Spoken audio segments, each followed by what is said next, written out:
All right, it's time for another shot of Mark's Whiskey.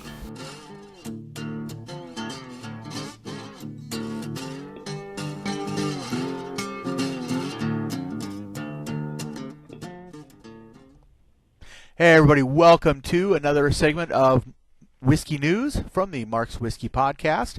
Go to markswhiskey.com for more information and our full podcast, and in case you are watching this as a separate segment. This week in Whiskey News, Denver Broncos quarterback Peyton Manning was sent from Battle Cry Whiskey. He was sent some whiskey, and they wanted to make sure that it got to him. So they actually sent it to his wife, Ashley, care of his wife, Ashley, to make sure it got to him. And they wrote a letter saying, Dear Peyton, on behalf of New England, here's a bottle of Rhode Island-made American single malt whiskey for you to enjoy on February 7th. Also, sorry for addressing the package to your wife. We heard that's the best way to get something to you. So if you want to get something to Peyton Manning, I guess address it to his wife, Ashley. So anyways, there's more details on this story by following the links, whether you're on Facebook or YouTube or on our actual official website, markswhiskey.com. And down in the comments, if you guys could make a comment, say whether or not you think Peyton Manning deserved this whiskey, or we should have gotten him something like cheaper, maybe something that would leave him blind. I don't know, some little turpentine maybe. But anyways, that's it for Whiskey News.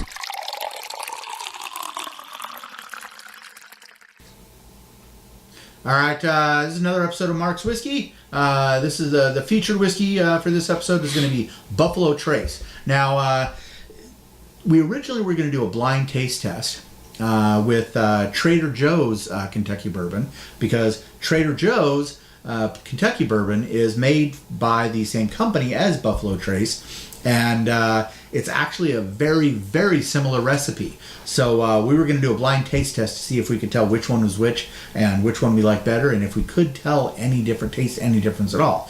Problem is, I guess word has gotten out on Trader Joe's Kentucky Bourbon in Olympia, because the Olympia Trader Joe's is completely sold out of it and won't have any more until early February, and we're filming now, so we're going to have to do that comparison sometime later, hopefully. So anyways, this is Buffalo Trace. We hopefully started out with a whiskey news segment, because we are looking for somebody to do our whiskey news. So if you want to do whiskey news, just go to facebook.com/markswhiskey, or go to our YouTube page, which is linked below, and post you trying to do whiskey news. And it's going to be there's basically two really important criteria we're going to judge on. Is it done in 1080 HD, and can you deliver it with some kind of professionalism, but also keeping that casual whiskey podcast kind of feel to it. And we're also going to judge you on the third criteria is actually, can you find some good whiskey news,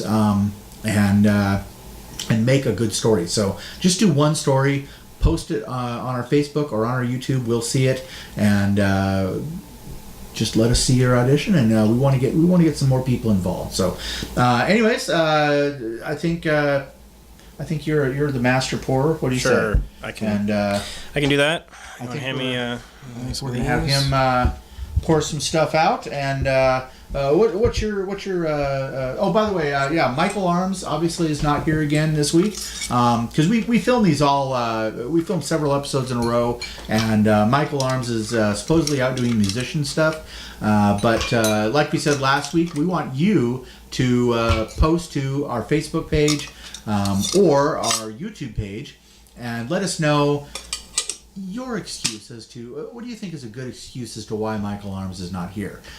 I say he was attacked by a bunch of midget ninjas, and they've got him locked up in a vat of chaos syrup, and they are forcing him to memorize the soundtrack to Wizard of Oz. So anyway, so you go to our Facebook page, go to our YouTube page, and post your excuse as to why you think Michael Arms is not here for this episode. So do you guys have any Angry Beavers? Okay. He sliced all his fingers off while playing guitar. Oh, okay. Yeah. Maybe using too thin of strings or something. Yeah. So he's now got 10 fingers on one hand. No, it was a knitting mishap.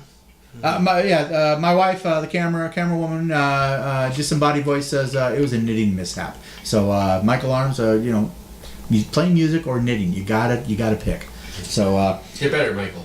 Yes. So all right. Anyways, this is Buffalo Trace. A lot of stuff is made by the Buffalo Trace Distillery. Isn't that the name of the distillery as well?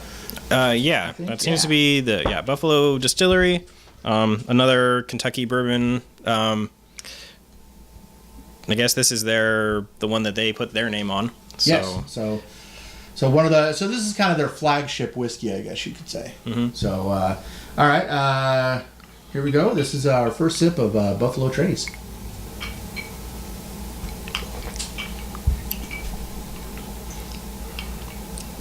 I think that's pretty good. Yeah. I don't know. I didn't like the finish with this as much. Yeah, there's a little more back of the throat burn. Yeah. Yeah. Mm-hmm. Yeah. So, I don't know. Let's see. Second taste.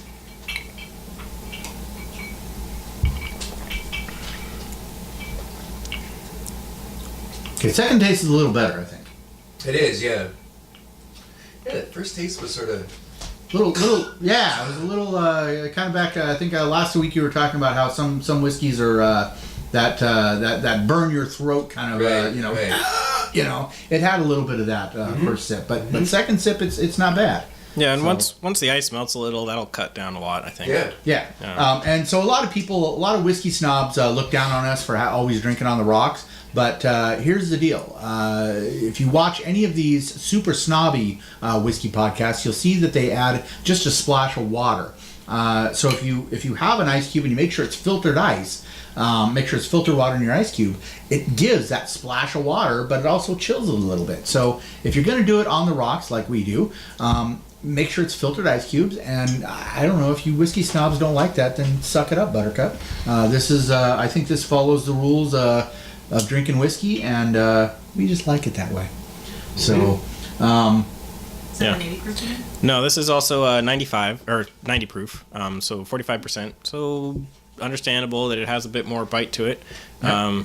I think it has a lot thicker flavor to it than some of the others. It's kind of like caramelly syrup. Okay. It's a little sweeter too. It's kind of caramelly, syrupy kind of flavor to it, which I don't really mind. Yeah, last week we did the Bullet, Bullet. and I think the Bullet was a little more oaky, don't you think? Mm-hmm.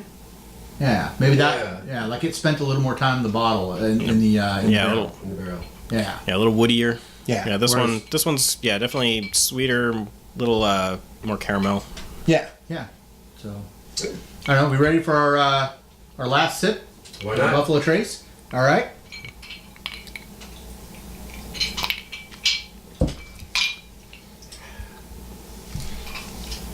Yeah, I definitely. I could drink more of that. I think this is a thumbs up. Yeah. Thumbs up for me. Yeah, Thumbs up. definitely. Works for me. All right, we got 3 thumbs up for Buffalo Trace, their flagship bourbon, and now we're going to go to a segment with actually just me and him. This is Whiskey Soaked Interrogations. Yeah, I don't think I've heard him. All right, top 3 saxophone players in rock. In rock? I did not let him prepare at all for these questions. In rock? Well, all right. I did not let him prepare at all. So, Clarence Clemens in rock. Clarence Okay. Clemens, E Street Band, Bruce Springsteen. I mean, he's the. And isn't his nephew the one that's sitting in for his him now? nephew is the one who plays with him now. Yeah. And his nephew was no slouch. That he didn't get that gig by nepotism. That was he is a pedigreed, saxophone player. Yeah. So I'm going to include him because he calls himself a rock saxophone player. Is Lenny Pickett, he's the band leader in Saturday Night Live. Oh, okay. And he played with Tower Power, and he's probably my number one, like, pop R&B saxophone player is Lenny Pickett. And then number 3, oh man, there's so many. For rock, it would have to be it would have to be Bobby Keys from the Rolling Stones. I mean, Okay. the Rolling Stone stuff, man. Like Bobby Keys, he died. See, nobody thinks of nobody. Rolling Stones is definitely one of those bands that you don't think like. Rolling Stones has a saxophone player. I know, And- but you listen to Brown Sugar, you listen to there's Miss You is another classic one that has great Bobby Keys stuff. I mean, Bobby Keys defined sort of I think what saxophone is supposed to sound like in rock and roll. Now there's a whole bunch of runner-ups, right? You do the top 3, and then you get into the runner-ups, and it's like, well, Sonny Rollins, who was an amazing jazz saxophone player, he played on a bunch of Rolling Stone stuff. And then there was, I can't think of his name, the guy from Pink Floyd. I mean, Okay. Pink Floyd is like amazing saxophone stuff.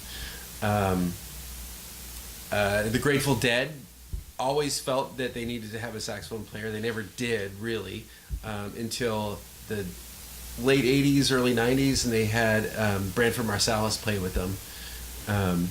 But Branford Marsalis' stuff with Grateful Dead and also with Sting, amazing. There's so many sax players, man. So, what is your thoughts on the Gwar classic Saddam Go-Go? And I love Gwar, man. Oh my god.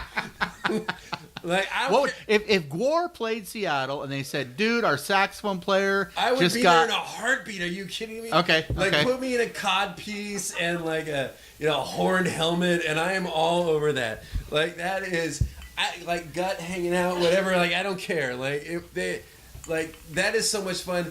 So the thing that's missing from so much stuff, especially in Seattle, where everybody's very into the art of creating music and Yes, yes. but there's the theatricality is missing from so much stuff. Like I used to play in this band. I played in this band for like 10 years, called Type A, and it was a wedding band, but it was a 15-piece band, and we had choreography and the whole thing. And I loved our Halloween shows because there were costume changes and everybody I mean.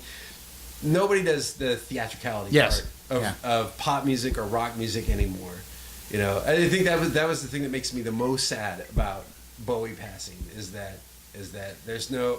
He did theater without making it come across as theater. Right. I mean, it was like he came across, and it was so natural and just an integral part of it was just part of the music. Yeah. It wasn't really I'm doing this to try and stick out. It's just you couldn't imagine, if you tried to get him to do it without that, he probably couldn't perform. He didn't know how to do it other than Right. that. It was just, that was Bowie. That was the nature of who he was. Yeah.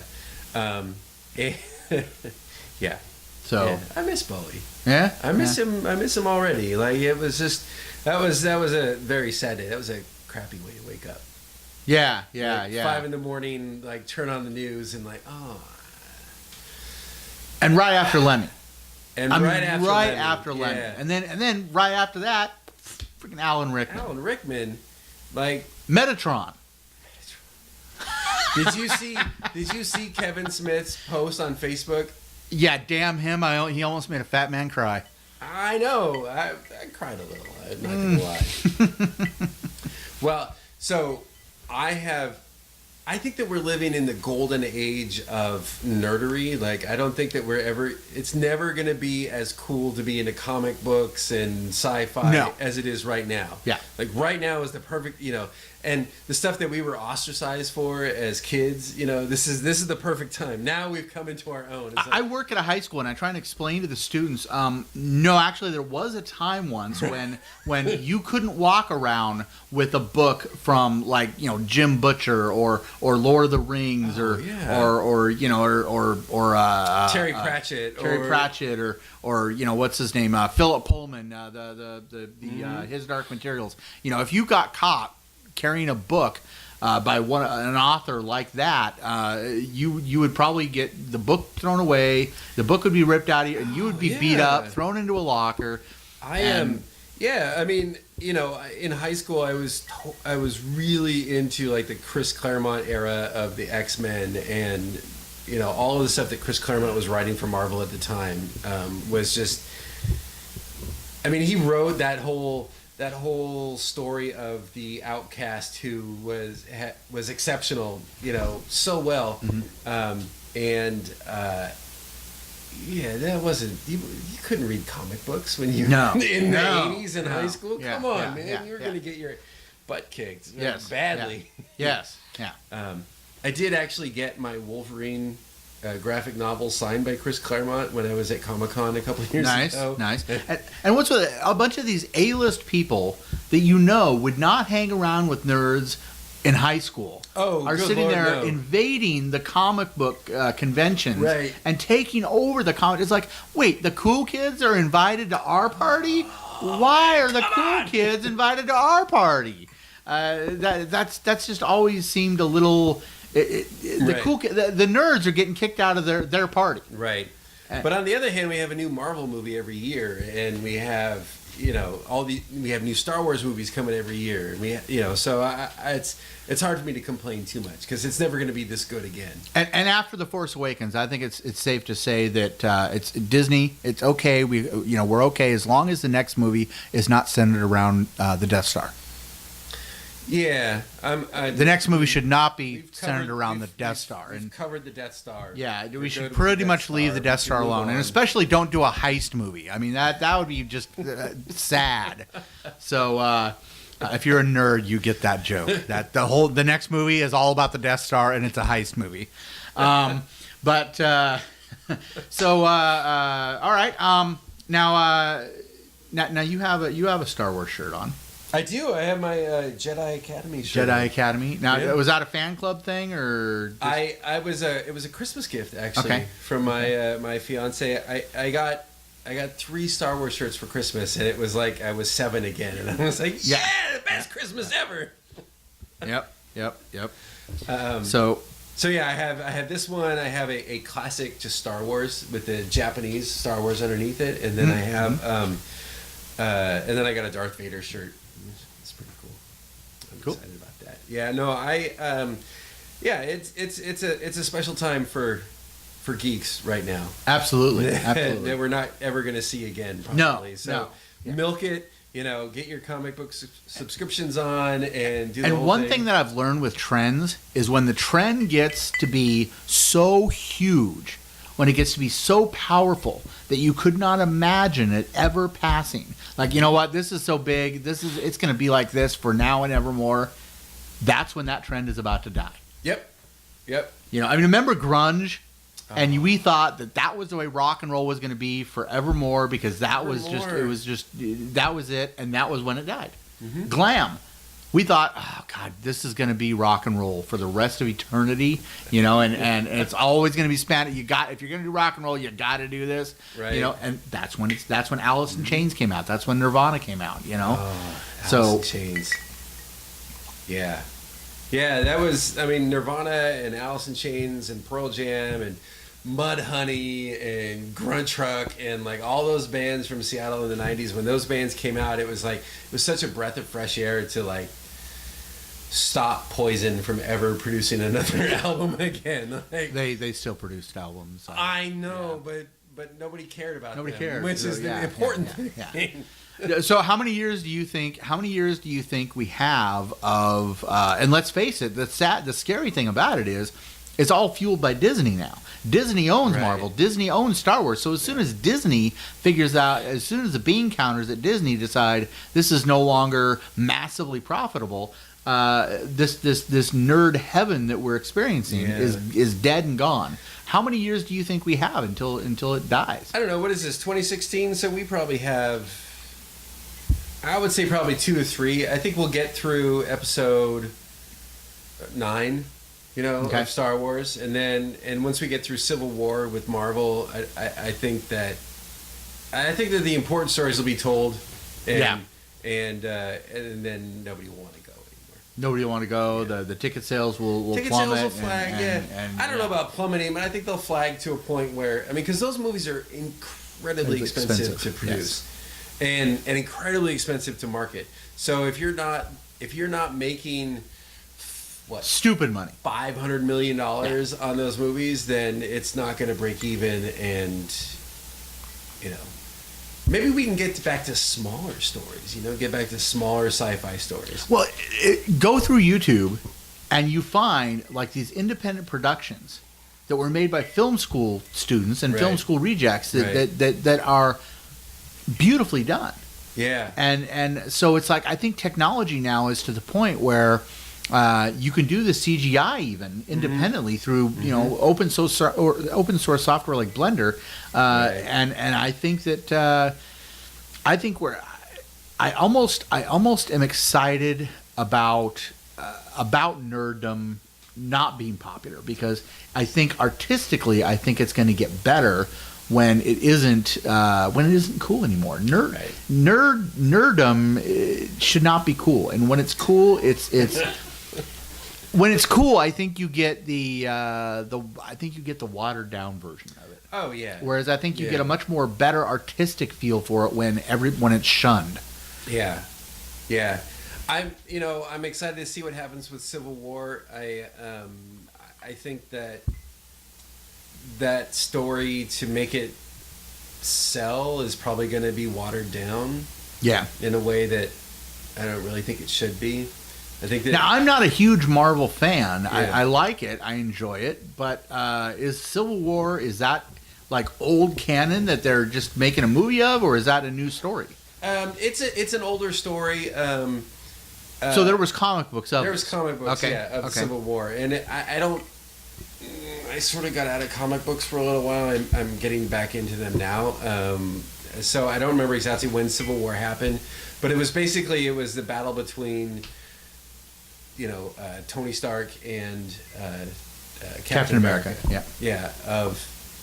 And I think Winter Soldier set it up really well, because Cap is very much, it's imperfect, but people need to be free more than they need to be protected, and then in the latest Avengers movie, Tony Stark saying, I want to put a suit of armor around the world and protect it.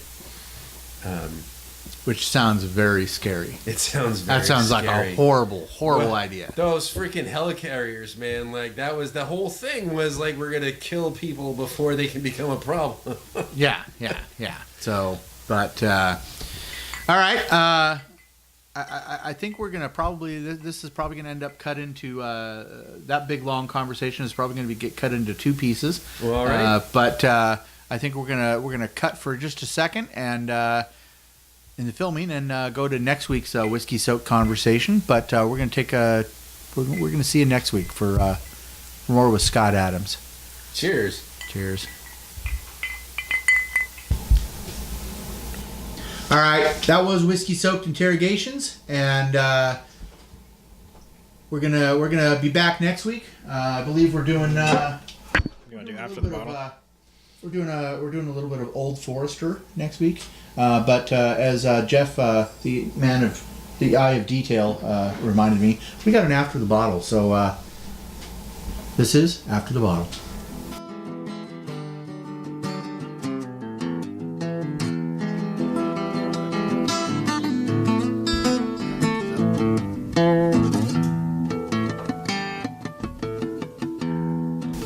This week's After the Bottle is Clyde Mays. Now, Clyde Mays is Alabama style. If you guys watched that episode, and when we first had it on the first episode, I gotta say it did feel like a little bit more low end. But by the end of the bottle, I gotta say it's. I started to like it. I started to like the fact that it was. That it was kind of a two-phase whiskey. You put it on your tongue and it tastes like, gives you one experience, and then when you swallow it gives you such a completely different experience, and it tastes like a completely different whiskey. At first it's a little off-putting because you're not used to that, but I think with that Alabama style, it definitely grows on you very quickly, and I'm gonna actually say recommend that you try Clyde Mays. So it's a very very interesting, very unique whiskey, and I think it's the only one that I ever found that's quote unquote Alabama style. So anyways, Clyde Mays gets a thumbs up from me for this After the Bottle. See you next week.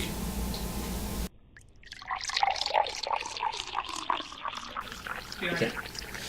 All right, so my co-host here, Jeff, has always been a kind of the researcher, the eye for detail, kind of the brains of the outfit, the intellectual side, the smartest guy in the room.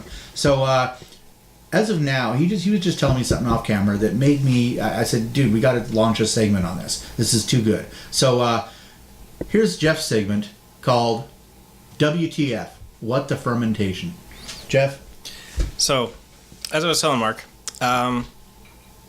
alcohol is a hydrocarbon.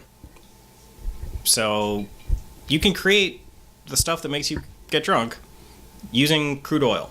They can synthesize alcohol from crude oil.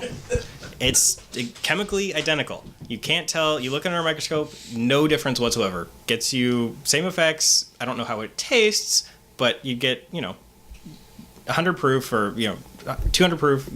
Exactly the same as alcohol. But it's illegal. You cannot sell it. You cannot buy it. You cannot make it. So how do they regulate it? You look at under a lab in the lab in a microscope, no different. So why can't you just turn this crude oil into rot gut and sell it and mix it with whatever? The answer is radioactivity. So yeah, after we drop, well, actually it's not even that. So it's radioactivity in the atmosphere. Sunlight hits the sky and very occasionally changes a couple of molecules up there and makes them radioactive. Those radioactive molecules last, I think, about 5,000 years before they decay into non-radioactive versions of themselves. So if alcohol has been made with plant matter, it has some of that radioactivity in it. If it's been pumped from the ground, there's none. So it's parts per trillion of this radioactive isotope, but that's still enough that we can detect it, say, yes, that bottle is radioactive. And if it was from the ground, made out of crude oil, it wouldn't be. So it's only legal because it's radioactive. If it was not radioactive alcohol, we couldn't drink it.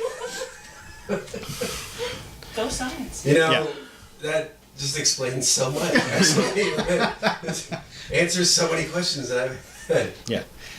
Personally, I think a lot of cheap alcohol, not really a bad thing if we could make it out of, but I guess the distilleries that exist didn't want competition from crude. So, and I mean, the slogan is already there. I mean, if you want to make a petroleum-based whiskey or beverage, any kind of spirit, you could say, I mean, the slogan could be, now we're cooking with gas. Yeah. I would try it.